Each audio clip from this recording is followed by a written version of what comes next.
वीरो मंगलम गौतमो गणी मंगलम कुंद कुंदाध्यो जैन धर्मोस्तु मंगलम सर्वमंगल मांगल्यम सर्वकल्याणकारिकम प्रधानाम सर्वधर्माणाम जैनम जयतु शासनम जैनम जयतु शासनम जैनम जयतु शासनम। अनंतानंत सदे परमेश्वरी भगवान की, प्रथम तीर्थंकर आदिनाथ भगवान की, शांतिनाथ भगवान की, चौबीसों भगवान की, परम पूज्य आचार्य श्री आदिसागर महावीर कीर्ति विमल सागर जी गुरु महाराज की, परम पूज्य तपस्वी सम्राट आचार्य गुरुदेव सरमती सागर जी गुरु महाराज की, परम पूज्य परंपराचार्य सिख सवार सौभाग्य सागर जी गुरु महाराज की, अहिंसा हम ही विश्व धर्म की।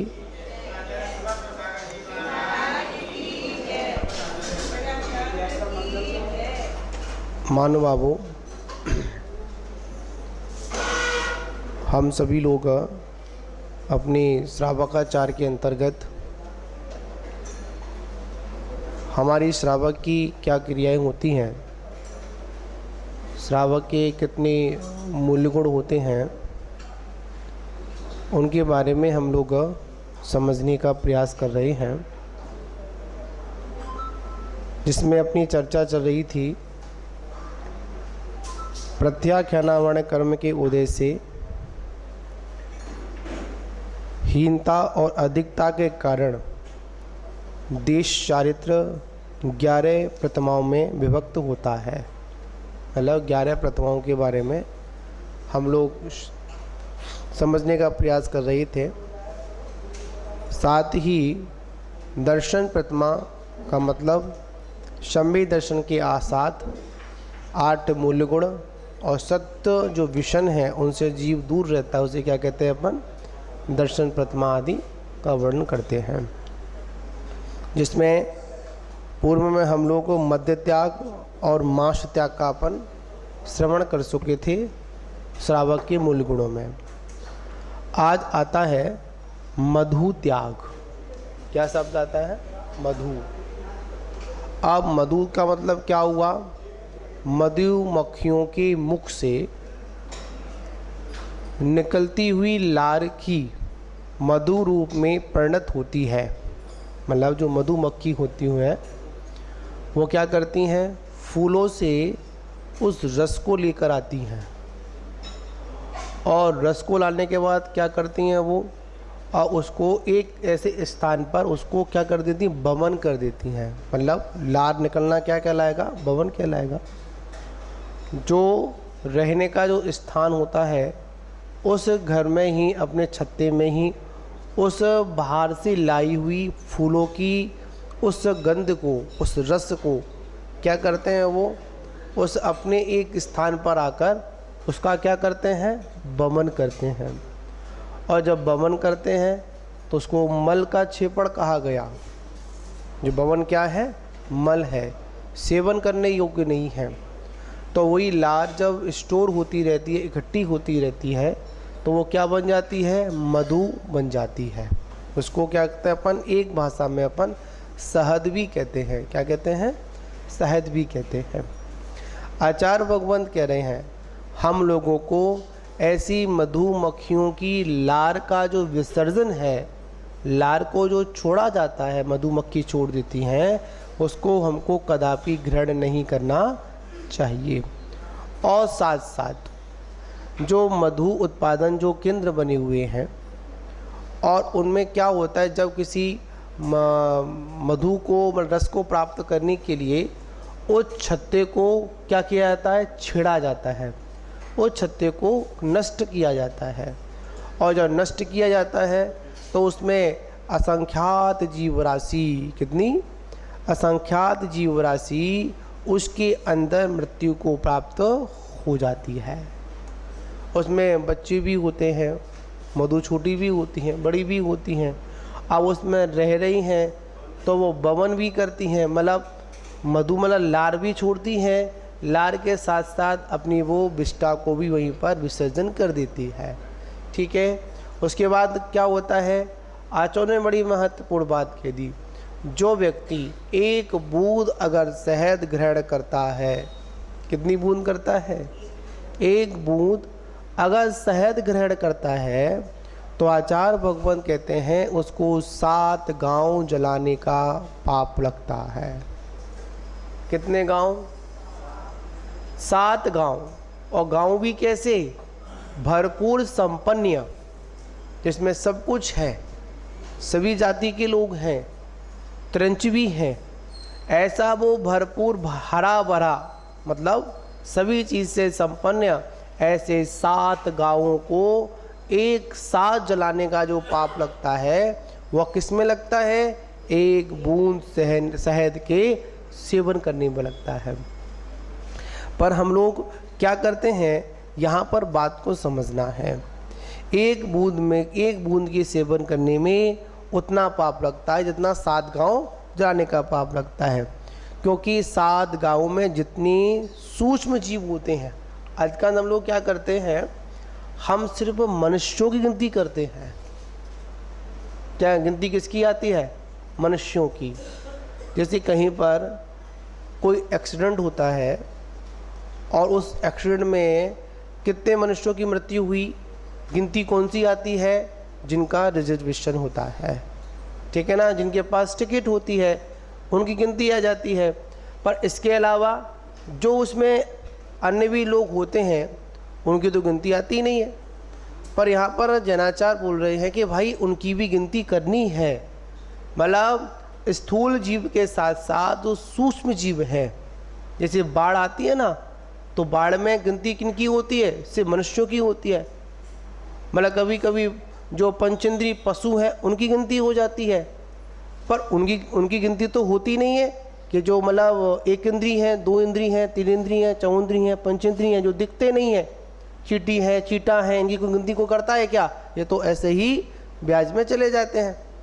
तो यहाँ पर बात समझनी है कि जिन शासन इतना सूक्ष्म विषय है कि वह सूक्ष्म से सूक्ष्मता की बात करता है, स्थूल की बात तो नहीं करता। स्थूल के साथ किसकी बात करता है, सूक्ष्म की बात करता है।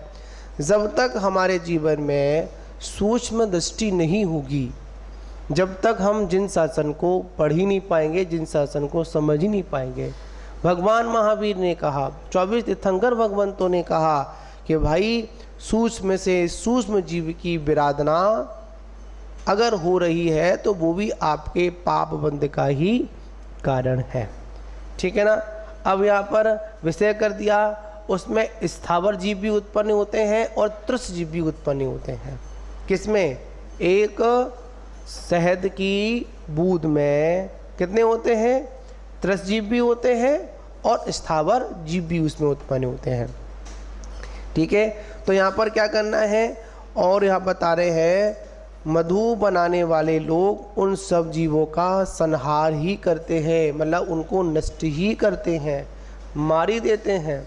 अब बताओ, किसी का घर बना हो और घर से उसको बेघर कर दिया जाए, एक तो उसको घर से बेघर करने का पाप, ठीक, साथ में उनको मृत्यु का भी पाप लग गया, ठीक है ना।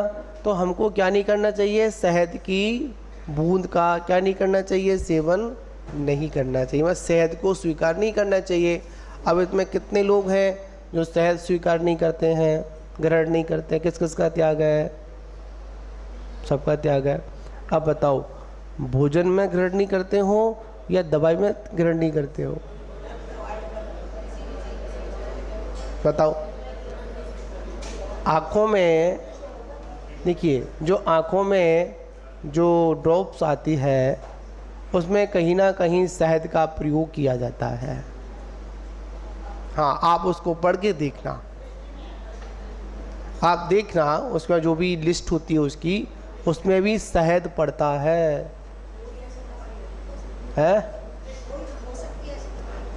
अधिकांश शहद का प्रयोग होता है और लोग बोलते भी हैं, जैसे बहुत सी दवाइयाँ हैं आँखों वाली होती हैं और बोलते भी हैं कि बिना शहद के, अब शहद क्यों डालते हैं दवाइयों में आँखों में, जो हमारी आँखों में जो खुजली होती है, खुजली मतलब ड्राई आँखें हो जाती हैं, नसें होती हैं, तो उसमें क्या करते हैं, शहद के माध्यम से उसको जो ड्राईपन है उसको ख़त्म करते हैं वो।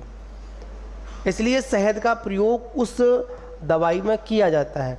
बहुत बार ऐसा हुआ कि जब हम कभी तकलीफ हम लोगों को आँखों में हुई तो वहाँ पर भी देखा गया, आई ड्रॉप मंगाया गया, तो आई ड्रॉप में देखा गया तो उसमें भी क्या था, शहद था। तो तुरंत हमने उसको क्या कर दिया, छोड़ दिया, डालना ही नहीं है।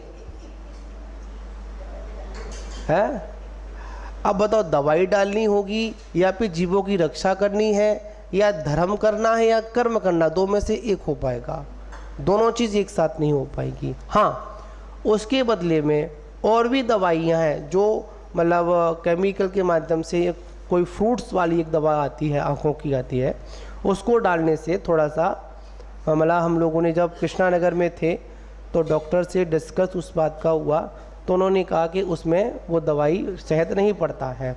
ठीक है, आजकल तो बड़े पढ़े लिखे लोग हैं, आजकल आराम से उसका पूरा का पूरा उसका देख सकते हैं। एक कंपनी है उसके में भी देखा था, नेट पर सर्च बच्चे ने किया था, तो उसने भी कहा कि इसमें कोई शहद का मतलब क्या नहीं है। तो आचार्य भगवान कहते हैं आखिर में हम लोग, इसकी बहुत अच्छा माध्यम आपको बताऊँ मैं, आचार्य श्री पूज्यपाद स्वामी के बारे में सभी ने पढ़ा होगा, सभी लोग जानते हैं आचार्य पूज्यपाद स्वामी को। आचार्य कुंद देव स्वामी ने जो 10 भक्तियाँ हैं, वो 10 भक्तियाँ आचार्य कुंद स्वामी ने प्राकृत भाषा में लिपिबद्ध की। ठीक है ना, और उनका संस्कृत में अगर कोई गाथाओं को लिखने वाले थे तो वो कौन थे, आचार्य श्री पूज्यपाद स्वामी जी। ठीक है, उनकी भी आँखों की ज्योति मंद हो गई। क्या हुई, आँखों की ज्योति मंद हो गई, उनको कुछ भी दिखाई नहीं देता था। और ये बात है, सबसे अगर कोई नाजुक अगर कोई स्थान है तो वो क्या है, आँख ही है। ठीक है ना, इसलिए कहा जाता है कि अगर बिच्छी का भी जब परीक्षण किया जाता है तो कहा कि सबसे शरीर का कोमल अगर स्थान कोई अगर है तो वो क्या, आँख है। अगर उस आँख में भी मोर की पंखड़ी को डाला जाए फिर भी आँख में कोई तकलीफ नहीं होती है। इसलिए साधु लोग क्या करते हैं, इसलिए बिच्छी को स्वीकार करते हैं। ठीक है ना, तो अब यहाँ पर क्या करना है समझिए यहाँ पर आप लोगों को। तो पूज्यपाद स्वामी के बारे में आया, आँखों की रोशनी चली गई, तो पता उन्होंने क्या किया, उन्होंने शांति अष्टक जो शांति भक्ति है उसको लिखा, और जैसे ही शांत अष्टक को लिखा और भगवान से प्रार्थना करते हैं, हे भगवान मैं संसार में किसी को नहीं दिखना चाहता, अगर देखना चाहता हूँ तो आप किस वीतराग मुद्रा को देखना चाहता हूँ। ठीक है, तो उन्होंने क्या किया, इतना किया और भक्ति के प्रभाव से उनकी दिव्य ज्योति जो थी वो वापस लौट कर आ गई। ठीक है ना, और एक बार रखना कि ये सब क्या है, आँखों की ज्योति मंद होना, चश्मा लगना, ये क्या कारण है, कि हमारा ज्ञानावर्णी कर्म का ही उदय है। कौन सा, नहीं दक्षिणावर्णी कर्म का उदय है। इसमें चक्षु अचक्षु, ठीक है, जो समाज दिखता नहीं है तो किसका है, कभी हम लोगों ने आवरण डाला होगा। ठीक है, आजकल एक वो चल रहा है, उसको क्या बोलते हैं, आई फ्लू चल रहा है ना, दवाई, मतलब आँखों को मतलब कैसा हो जाता है वो, मतलब लाल हो जाता है, दर्द भी बहुत होता है। तो मुझे किसी ने बताया था, एक भैया आए थे, उन्होंने कहा अगर हम सोच में कुछ बता रहे, शुद्धि कल चर्चा हुई थी, आँखों में, आँखों के आसपास क्या लगाते हैं अपन, है बर्फ़ को, हाँ चूने का भी अपन प्रयोग कर सकते हैं। आँखों के अंदर नहीं करना है, आँखों के बाहर करना है। ठीक है, जो आसपास क्षेत्र में, जो आँखों का क्षेत्र आसपास चूने का प्रयोग करते हैं, तो जो आजकल जो बीमारी जो फैल रही है उससे क्या मिलेगी, हमको शांति मिलेगी। ठीक है, जितना हम अपनी आँखों को ठंडक देंगे, और बहुत अच्छा उपाय है, बर्फ़ छोड़ो। ठीक है, उसमें भी अपन जमाएंगे तो कहीं ना कहीं जीव राशि उसमें भी मतलब होगा, उसमें चलता है। ठीक है, उसमें बसता है। सबसे अच्छा है शाम के वक्त पानी को गर्म कर कर, प्राशु कर कर खुले आकाश के नीचे रख दो, और सुबह उठकर उसी पानी से आँखों धो। उससे क्या होगा, आपकी आँखों की कोई दिक्कत नहीं होगी। पर क्या करें, अब तो हमारी ज़िंदगी ऐसी हो चुकी है कि दिनों रात किसके आगे रहते हैं हम लोग, लाइटों में रहते हैं, ठीक है ना। इन लाइटों का भी हमारी आंखों पर बहुत बड़ा असर पड़ता है दिन भर। आजकल तो मोबाइल की स्क्रीन पर, लैपटॉप की स्क्रीन पर, पहले छोटे थे सुनते थे अपन क्या, इस बच्चे को टीवी के आगे मत लटाओ, इसको टीवी ज़्यादा मत देखने दो, क्यों, इसकी आंखें कमज़ोर हो जाएंगी, ठीक है ना। और आज देखा जाए सबसे अधिक छोटा बच्चा होता है, कौन सा बच्चा होता है, छोटा बच्चा होता है, उसके भी आंखों पर चश्मा लगा होता है। क्यों, उसके पीछे कारण क्या है, ठीक है। और एक स्थान पर और हमने पढ़ा था, श्रावक की 53 क्रियाओं के अंतर्गत आया था, कुछ ऐसे होते हैं बच्चे जिनके जन्म से ही रोशनी कम होती है, ठीक है ना, जन्म से दिखाई नहीं देता, कम दिखता है। वैसे तो बच्चे का दर्शनावणी कर्म का उदय है ही है, साथ में देखा जाए ग्रंथों में लिखा था कि जो माँ गर्भस्थ अवस्था में अगर रोती है, हाँ रोती है, ठीक, उसका असर बच्चे की आंखों पर पड़ता है। आपको ये सारी चीज़ें माताजी के माध्यम से पता चलेंगी, क्योंकि वो एक व्यवस्था बना रहे हैं हम लोग, एक क्लास। आपको जो बात हम आप लोगों से नहीं कर सकते हैं वो माताजी लोग, सिर्फ महिलाओं के बारे में कुछ ऐसी क्लासेस हैं, उसको अपन एक दिन का अपन बोलेंगे, तो चालू करेंगे, वो आपको समझाएंगे, ठीक है ना। हमारे जीवन में क्या क्या चीज़ें हैं, कैसे कैसे करना है, ये सारी चीज़ें हमको जैन ग्रंथों के माध्यम से पढ़ने को मिलती हैं, ठीक है ना। पर हम लोग क्या करते हैं, जैन ग्रंथों की बातों को तो मानते नहीं है। अगर कोई ये बातें गुरुजन अगर करें या कोई त्यागी अगर आप लोगों से करे तो क्या कहोगे, अरे ये महाराज का काम थोड़ी है, क्या समझे, ये काम किसका नहीं है, ये काम महाराज का थोड़ी है, महाराज का काम तो आत्म साधना करना है। नहीं, ये द्वादशांग लिखने वाले अगर कोई थे तो वो कौन थे, जैना आचार्य थे, और दूसरा कोई नहीं था। और उस जैन आगम में ऐसा कोई विषय नहीं था जो आया नहीं हो, ठीक है।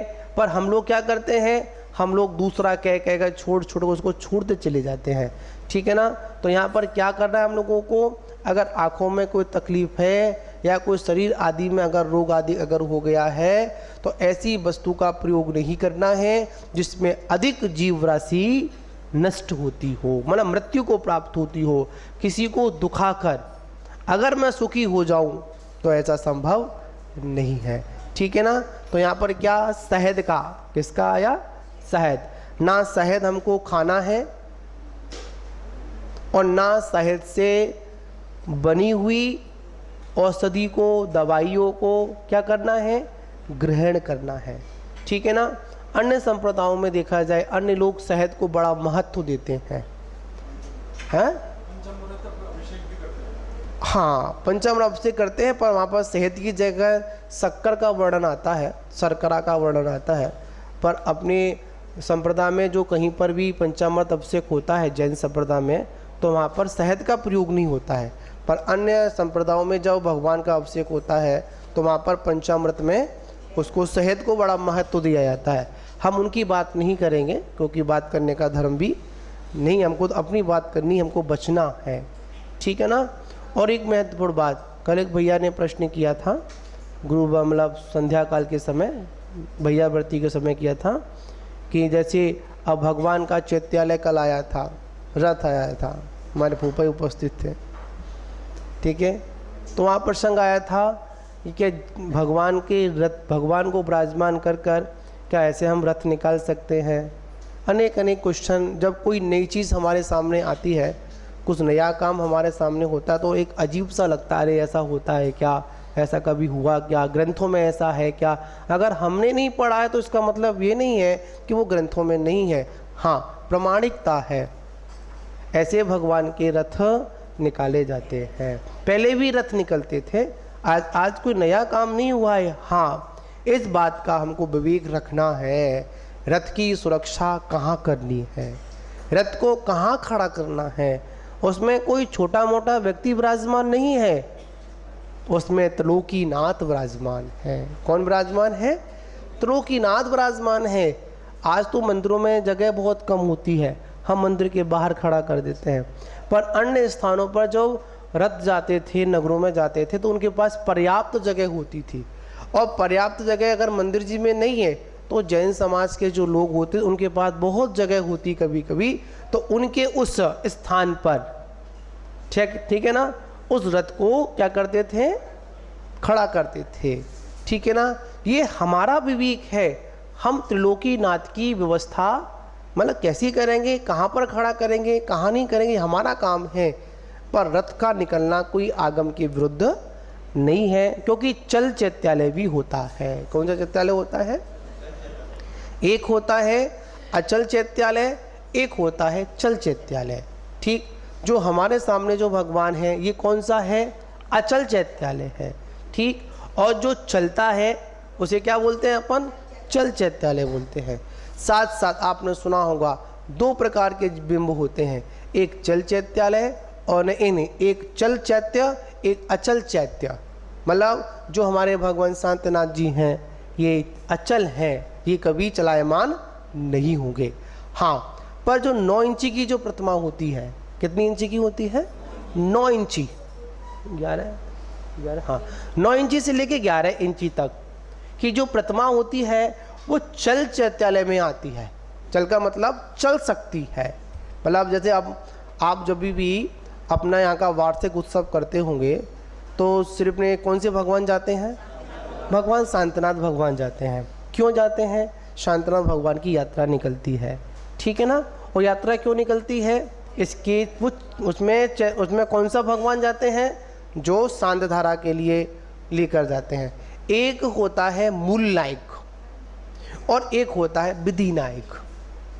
ठीक, हमारे जनालय में जो भगवान शांतनाथ जी की जो बड़ी प्रतिमा जी हैं वो मूल भगवान हैं, और जब भगवान की प्रतिष्ठा हुई होगी तो वहाँ पर एक शांतनाथ भगवान का पंचाणक हुआ होगा। उस पर जो भी क्रिया जो होती हैं वो कौन सी पे होती हैं? वो विधि नायक पर होती हैं, क्योंकि हम मूल भगवान को तो लेकर नहीं जा सकते हैं, तो उनके प्रतिरूप में जो विधि नायक भगवान होते हैं उनको अपन लेकर जाते हैं। अब देखिए रथ परंपरा का संचालन कहाँ से हुआ? भगवान आदिनाथ जी के पुत्रों में एक विश्वकर्मा नाम के पुत्र थे। कौन से थे? विश्वकर्मा। आजकल विश्वकर्मा की अन्य संप्रदायों में बहुत मान्यता है, मतलब उनका एक रूप बदल दिया। जो भी हो, मुझसे कोई चर्चा नहीं करेंगे, ठीक है ना। उनका विषय वो जाने, हमारा विषय हमको वस्तु के तत्व को समझना है। वास्तविक शुरुआत कहाँ से हुई रथ की? भरत चक्रवर्ती जब साम्राज्य थे उस समय, और देखिए जितनी भी जो क्रियाएं हुई सब, अगर तीर्थंकर ऋषभदेव ने अगर तीर्थ का संचालन किया तो उनके परिवार से ही मिथ्या मत का संचालन हमारे मारीची के जीव ने किया। ठीक, अगर दान परंपरा शुरुआत की तो किसने चालू की? राजा सोम और श्रेष्ठ ने की। उसी प्रकार जितनी भी जो परंपराएं चालू हुई, मतलब जो ये क्रियाएं, और भरत चक्रवर्ती ने वर्ण बनाए। पहले जो 3 वर्णी थे, चौथा वर्ण बनाया, उन्होंने परीक्षा की, दान आदि के लिए व्यवस्था उन्होंने बनाई। उसके साथ साथ विश्वकर्मा ने पता है क्या किया? भरत जी को रथ बनाकर भेंट किया। क्या भेंट किया? रथ बनाकर भेंट किया। और उस पर जुनीद भगवान की सर्वप्रथम अगर यात्रा निकली तो वो किसके द्वारा निकली? विश्वकर्मा के द्वारा। उस रथ प्रवर्तन, रथ का संचालन का व्यवस्था किसने चालू किया? विश्वकर्मा ने किया। पर हम लोग क्या करते हैं? जैन इतिहास को तो हम पढ़ते ही नहीं है। तो पढ़ते यूँ नहीं कि हमारे पास में समय नहीं है। हमको तो भाई कहते शॉर्ट में बता दो। कैसे बता दो? शॉर्ट में बता दो। याद रखना, शॉर्ट में नहीं, हमको विस्तार से समझना है। अगर अपनी आत्मा को सुखी करना है, अगर आत्मा को परमात्मा बनाना है तो क्या करना है हमको?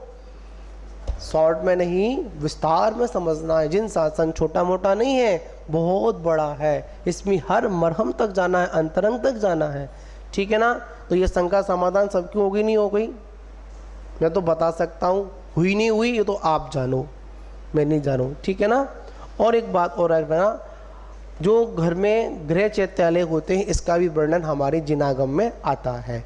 ठीक है। फ़र्क इतना होता है, जो गृह चैत्यालय होते हैं उनमें सिर्फ 11 इंची से ऊपर जिनबिंब नहीं होता है। ठीक, उनमें छोटा ही जन्मबिंब होगा, उसमें जो भी जन्मबिंब विराजमान होगा या आदिनाथ भगवान का होगा या शांतिनाथ भगवान का होगा, पंचवालयती तीर्थंकरों का गृह चैत्यालय नहीं होता, ऐसा प्रतिष्ठा ग्रंथों में ऐसा उल्लेख है। ठीक, सारी बातें अपन आगम संबंध बात करेंगे, ठीक है ना। और उसमें भी विधान समझेंगे, गृह चैत्यालय वहीं पर हो जहाँ पर सुविधा ठीक हो। ऐसा मत करना हमारा एक ही कमरा है और एक ही कमरे में सोना उठना बैठना है और एक ही कमरे में हमने क्या कर लिया, भगवान को अर्पण कर लिया। आजकल तो बड़ी विचित्र स्थिति है। पहले तो लोग शुद्धि के लिए अशुद्धि के लिए बाहर जाते थे। कहाँ जाते थे? बाहर जाते थे। शौचादि के लिए बाहर जाते थे। जहाँ सोते थे, जहाँ रुकते थे, जहाँ भोजन बनता था, वहाँ पर क्या नहीं होता था, कोई भी अशुद्धि वाला कार्यक्रम नहीं होता था। पर आज बगल में किचन है, उसके बगल में ही बाथरूम बना हुआ है। बाथरूम छोड़ो, कभी कभी वहाँ पर हमारा मल विसर्जन का स्थान भी बना हुआ था। बताओ, घर की स्थिति हमारी ये हो गई है। तो बताओ, शुद्धि जब घरों में नहीं है तो हम तो लोकीनाथ को कैसे विराजमान करेंगे। तो इसलिए हमारे फिर आचार्यों ने, फिर विज्ञानियों ने एक रास्ता निकाला कि जहाँ पर शुद्धि हो वहाँ पर भगवान को रखें और जहाँ पर शुद्धि ना हो तो पर जिनालय में जाकर भगवान की आराधना करें। ठीक है ना, ऐसा विधान है। और एक बताऊँ मैं आपको, छोटी छोटी बात है, महत्वपूर्ण बात है आप लोगों के लिए।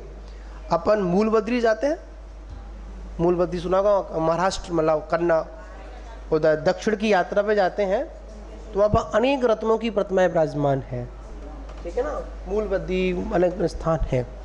वहाँ पर रत्नों की प्रतिमा कहाँ से आई, आखिर में कैसे व्यवस्था बनी? पहले लोग मतलब व्यापार करने के लिए समुद्रों के माध्यम से बाहर जाते थे। ठीक, तो उनका जिन दर्शन का नियम था। क्या नियम था? जिन दर्शन का नियम था। तो हम उस समय उन छोटे छोटे जिन बिंबों को अपने साथ में लेकर जाते थे। कहाँ लेकर जाते थे? अपने साथ में लेकर जाते थे। अपना देव दर्शन की जो विधि है वो संपूर्णता से उसका पालन करते थे हम लोग, क्योंकि हमारे मूल गुण में देव दर्शन भी है।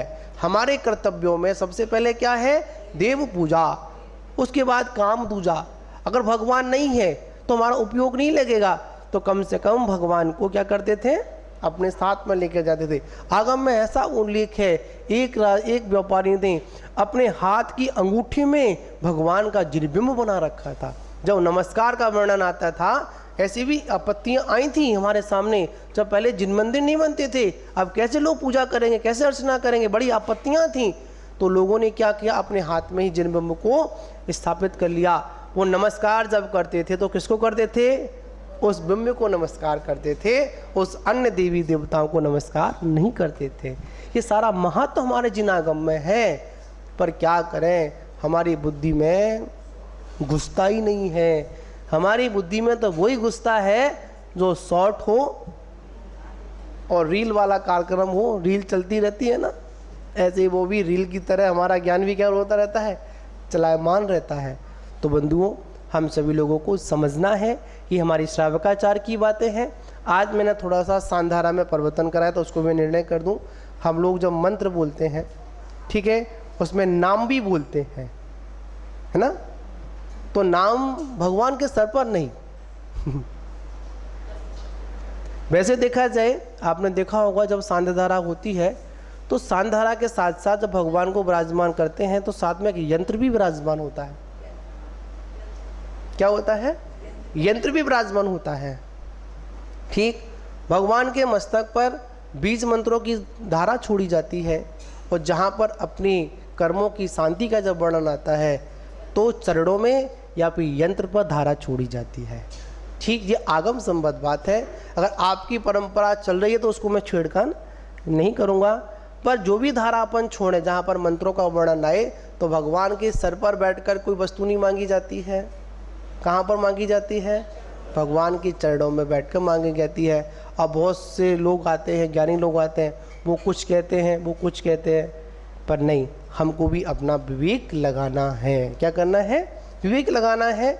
हम भगवान के चरणों में यंत्र पर क्या करें? धारा तो शुरुआत ऊपर से करें, जहाँ पर नाम लेने का वर्णन आए तो क्या करेंगे अपन, भगवान के चरणों में धारा देंगे, या फिर कहाँ देंगे अपन, यंत्र पर। और यंत्र पर धारा देना ही आगम संबद्ध है। ठीक है, ये धारा बन गई है, शांत धारा बन गई है। वास्तविकता में देखा जाए मंत्र साधन की जो पुस्तकें हैं, लघु विद्या अनुवाद हुआ, ठीक है, और अनेक पुस्तकें हैं मंत्र साधन जैन शासन संबंधित हैं, उसमें ये शांत धारा नहीं, ये शांति मंत्र है। कौन सा मंत्र है, ये शांति मंत्र है। पर जल की धारा का मिलने से ये क्या बन गया, शांत धारा बन गई। ठीक है, हम लोग भगवान के सामने शांति मंत्र का उच्चारण करते हैं, और शांति मंत्र का उच्चारण करते हैं तो कहाँ पर करेंगे, शांति कहाँ मिलेगी, भगवान के सर पर नहीं मिलेगी, कहाँ मिलेगी, भगवान के चरणों में, या फिर यंत्र पर धारा करें, ऐसा अपन कर सकते हैं। जे बोलो आगे समझना, आप लोगों को समझ के, मधु का समझ गए ना आप लोग, मधु का त्याग करना है, कोई ऐसी दवाई का सेवन नहीं करना है जिसमें क्या हो, अनेक केमिकल आदि उसमें मिले हों। ठीक है ना, बोलिए महावीर भगवान की जय। कोमल अगर स्थान कोई अगर है तो वो क्या, आँख है। अगर उस आँख में भी मोर की पंखड़ी को डाला जाए फिर भी आँख में कोई तकलीफ नहीं होती है, इसलिए साधु लोग क्या करते हैं, इसलिए पिछी को स्वीकार करते हैं। ठीक है ना, तो अब यहाँ पर क्या करना है समझिए, यहाँ पर आप लोगों को तो पूज्यपाद स्वामी के बारे में आया, आँखों की रोशनी चली गई, तो पता उन्होंने क्या किया, उन्होंने शांति अष्टक जो शांति भक्ति है उसको लिखा, और जैसे ही शांत अष्टक को लिखा और भगवान से प्रार्थना करते हैं, हे भगवान मैं संसार में किसी को नहीं देखना चाहता, अगर देखना चाहता हूँ तो आपकी इस वितराग मुद्रा को देखना चाहता हूँ। ठीक है, तो उन्होंने क्या किया, इतना किया, और भक्ति के प्रभाव से उनकी दिव्य ज्योति जो थी वो वापस लौट कर आ गई। ठीक है ना, और एक बार रखना कि ये सब क्या है, आँखों की ज्योति मंद होना, चश्मा लगना, ये क्या कारण है, कि हमारा ज्ञानावर्णी कर्म का ही उदय है। कौन सा, नहीं दर्शनावर्णी कर्म का उदय है। इसमें चक्षु अचक्षु, ठीक है, जो समाज दिखता नहीं है तो किसका है, कभी हम लोगों ने आवरण डाला होगा। ठीक है, आजकल एक वो चल रहा है, उसको क्या बोलते हैं, आई फ्लू चल रहा है ना, दवाई, मतलब आँखों को मतलब कैसा हो जाता है वो, मतलब लाल हो जाता है, दर्द भी बहुत होता है।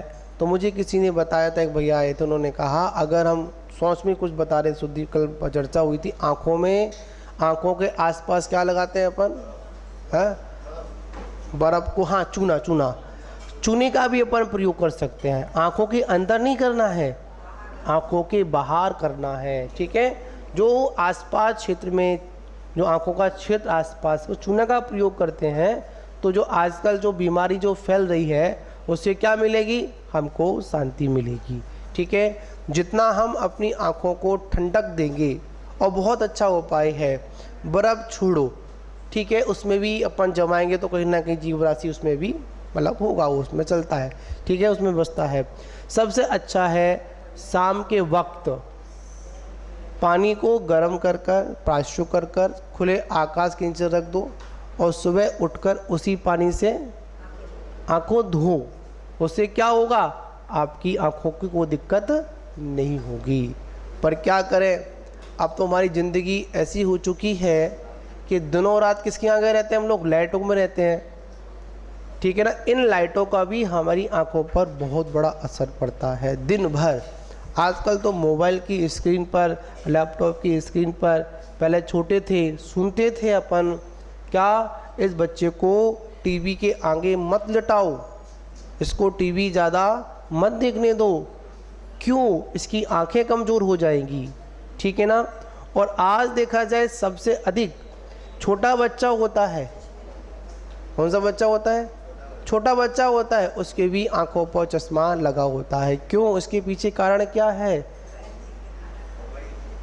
ठीक है, और एक स्थान पर और हमने पढ़ा था, श्रावक की 53 क्रियाओं के अंतर्गत आया था, कुछ ऐसे होते हैं बच्चे जिनके जन्म से ही रोशनी कम होती है। ठीक है ना, जन्म से दिखाई नहीं देता, कम दिखता है। वैसे तो बच्चे का दर्शनावर्णी कर्म का उदय है ही है।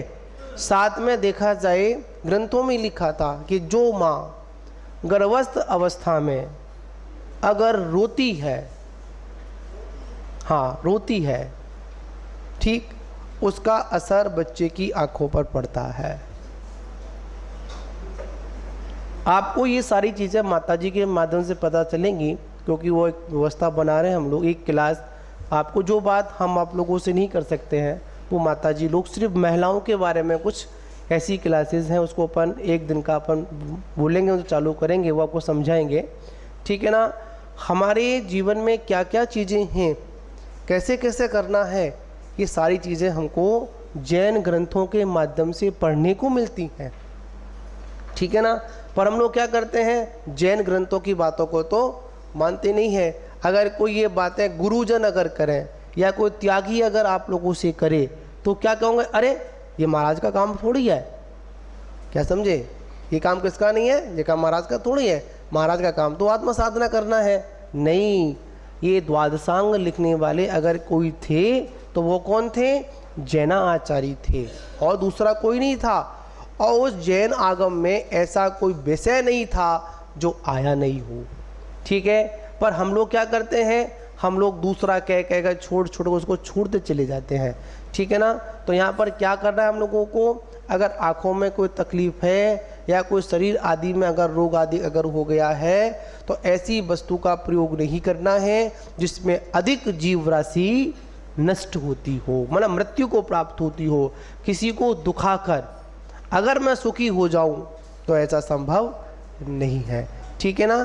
तो यहाँ पर क्या, शहद का, किसका आया, शहद। ना शहद हमको खाना है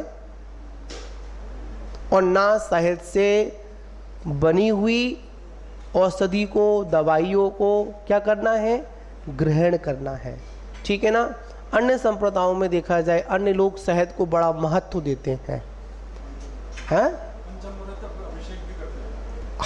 पंचामृत अभिषेक करते हैं, पर वहाँ पर शहद की जगह शक्कर का वर्णन आता है, शर्करा का वर्णन आता है। पर अपने संप्रदाय में जो कहीं पर भी पंचामृत अभिषेक होता है जैन संप्रदाय में, तो वहाँ पर शहद का प्रयोग नहीं होता है।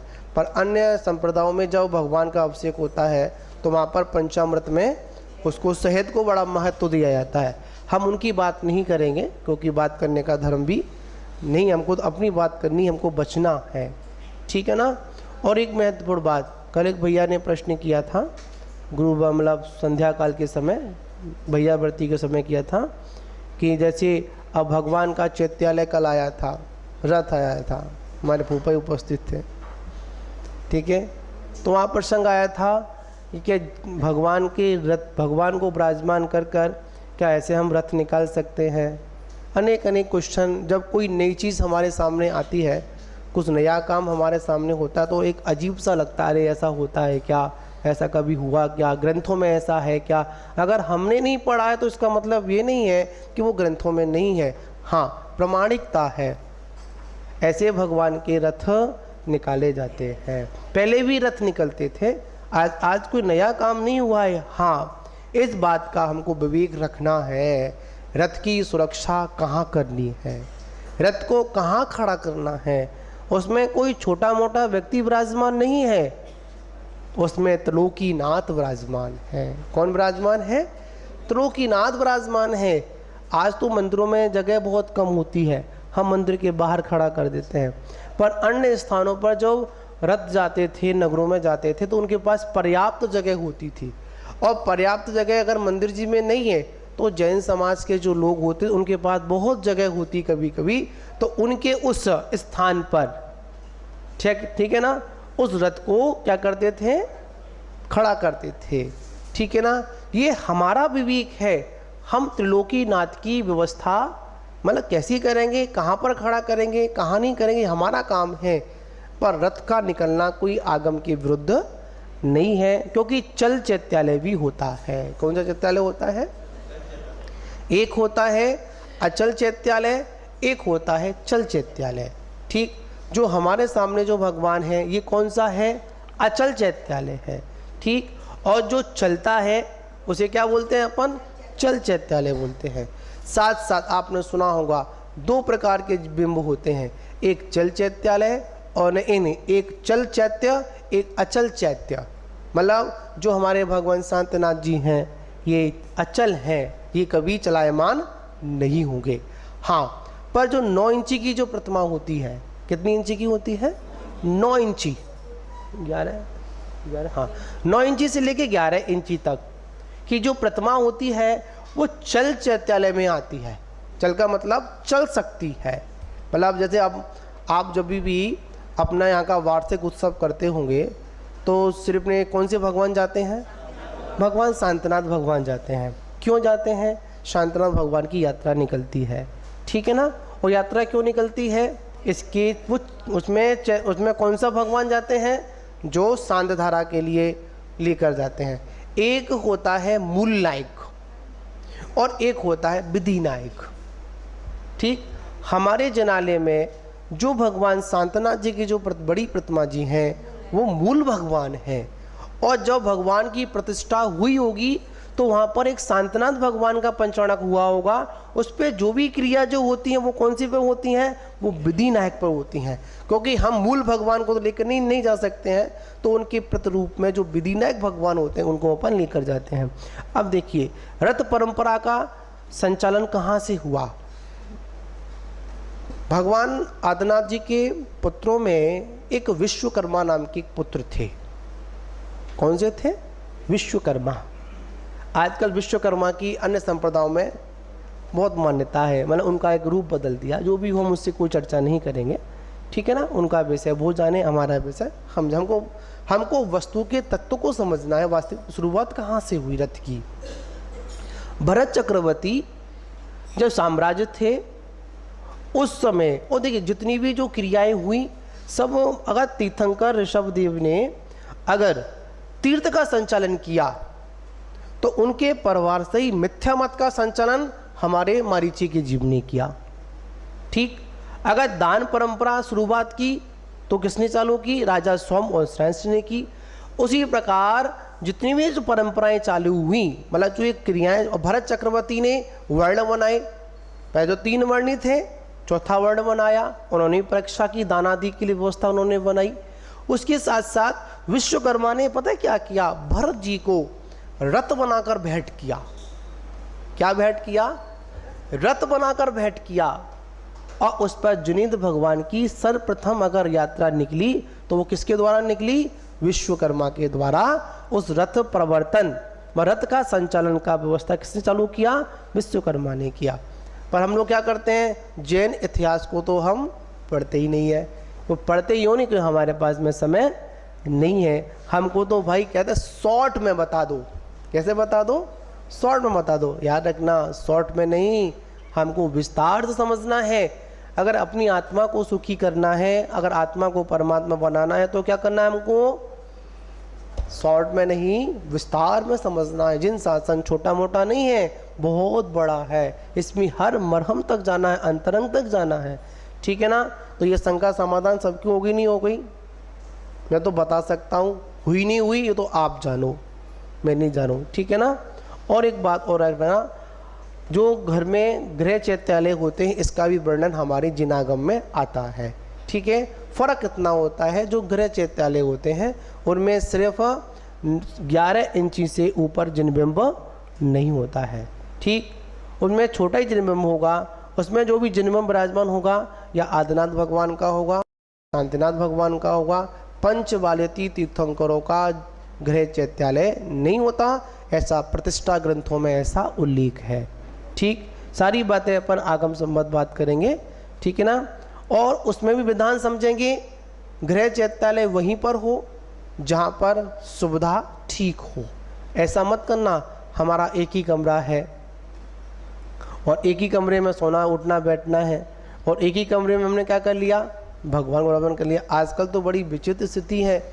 पहले तो लोग शुद्धि के लिए अशुद्धि के लिए बाहर जाते थे। कहाँ जाते थे? बाहर जाते थे। शौचादि के लिए बाहर जाते थे। जहाँ सोते थे, जहाँ रुकते थे, जहाँ भोजन बनता था, वहाँ पर क्या नहीं होता था? कोई भी अशुद्धि वाला कार्यक्रम नहीं होता था। पर आज बगल में किचन है, उसके बगल में ही बाथरूम बना हुआ है। बाथरूम छोड़ो, कभी कभी वहाँ पर हमारा मल विसर्जन का स्थान भी बना हुआ था। बताओ, घर की स्थिति हमारी ये हो गई है। तो बताओ शुद्धि जब घरों में नहीं है तो हम त्रिलोकीनाथ को कैसे विराजमान करेंगे।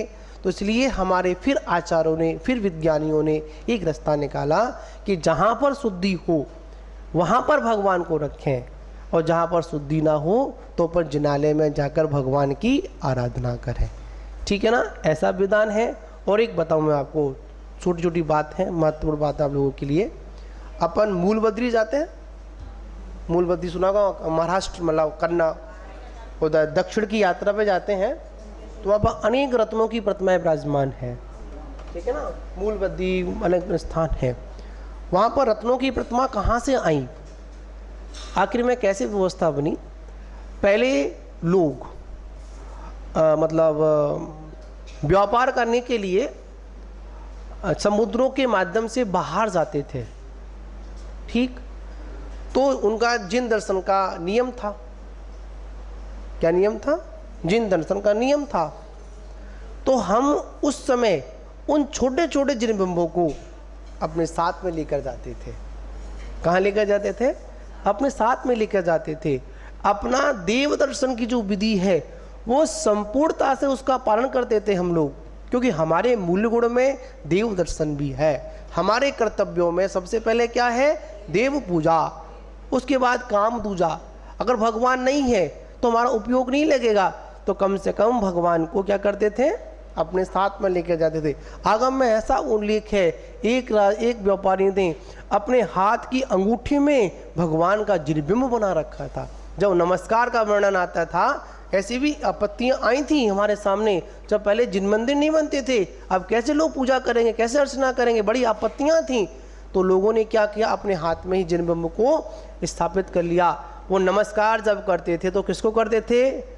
उस बिंब को नमस्कार करते थे, उस अन्य देवी देवताओं को नमस्कार नहीं करते थे। ये सारा महत्व हमारे जिनागम में है, पर क्या करें, हमारी बुद्धि में घुसता ही नहीं है। हमारी बुद्धि में तो वही घुसता है जो शॉर्ट हो और रील वाला कार्यक्रम हो, रील चलती रहती है ना, ऐसे वो भी रील की तरह हमारा ज्ञान भी क्या होता रहता है? चलायमान रहता है। तो बंधुओं, हम सभी लोगों को समझना है, ये हमारी श्रावकाचार की बातें हैं। आज मैंने थोड़ा सा सांधारा में परिवर्तन कराया तो उसको मैं निर्णय कर दूं। हम लोग जब मंत्र बोलते हैं, ठीक है, उसमें नाम भी बोलते हैं, है ना, तो नाम भगवान के सर पर नहीं। वैसे देखा जाए, आपने देखा होगा जब सांध्यधारा होती है तो सांध्यधारा के साथ साथ जब भगवान को विराजमान करते हैं तो साथ में एक यंत्र भी विराजमान होता है। क्या होता है? यंत्र भी विराजमान होता है। ठीक, भगवान के मस्तक पर बीज मंत्रों की धारा छोड़ी जाती है, और जहाँ पर अपनी कर्मों की शांति का जब वर्णन आता है तो चरणों में या फिर यंत्र पर धारा छोड़ी जाती है। ठीक, ये आगम संबद्ध बात है। अगर आपकी परंपरा चल रही है तो उसको मैं छेड़खानी नहीं करूँगा, पर जो भी धारा अपन छोड़े जहाँ पर मंत्रों का वर्णन आए तो भगवान के सर पर बैठकर कोई वस्तु नहीं मांगी जाती है। कहाँ पर मांगी जाती है? भगवान के चरणों में बैठकर मांगी जाती है। अब बहुत से लोग आते हैं, ज्ञानी लोग आते हैं, वो कुछ कहते हैं, वो कुछ कहते हैं, पर नहीं, हमको भी अपना विवेक लगाना है। क्या करना है? विवेक लगाना है। हम भगवान के चरणों में यंत्र पर क्या करें? धारा तो शुरुआत ऊपर से करें, जहाँ पर नाम लेने का वर्णन आए तो क्या करेंगे अपन? भगवान के चरणों में धारा देंगे, या फिर कहाँ देंगे अपन? यंत्र पर। और यंत्र पर धारा देना ही आगम संबद्ध है। ठीक है, ये धारा बन गई है, सांध्य धारा बन गई है।